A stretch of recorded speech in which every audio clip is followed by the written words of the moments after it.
ఎప్పుడైనా ఎక్కడికైనా ఏదైనా వేదికలు పంచుకున్నప్పుడు మన ప్రాంతం గురించి మన వాళ్ళ గురించి ప్రజలకు అందించిన సేవలు ప్రజల వాళ్ళకు వచ్చిన గుర్తింపును చెప్పుకోవడం మన గౌరవాన్ని కొంత పెంచుతుంది.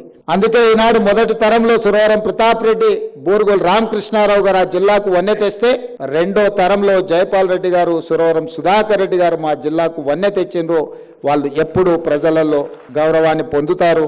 వారి కుటుంబానికి ఎప్పుడు ప్రజలు నమస్కారం పెడతానే ఉంటారు. వాళ్ళు నమ్మిన సిద్ధాంతాన్ని పాటించారు కాబట్టే ఈ రోజు వాళ్ళ కుటుంబ సభ్యులు ఎక్కడ కనిపించిన ఈ సమాజం వాళ్ళని గౌరవిస్తుంది. అందుకే ఈరోజు విజయలక్ష్మి గారు చిన్న కోరికలు కోరింది. వాళ్ళ గ్రామానికి సంబంధించి ఒక పాఠశాల, ఊరికి ఒక రోడ్డు, ఒక బస్సు వచ్చింది. ముఖ్యమంత్రి మీరు మా సంపదను అడిగినా కూడా పని జరిగిపోద్ది. ఈరోజు తెలంగాణ రాష్ట్రంలో ఏదైనా నిర్ణయం తీసుకోగలిగిన శక్తి మీ పాలమూరు బిడ్డకున్నది.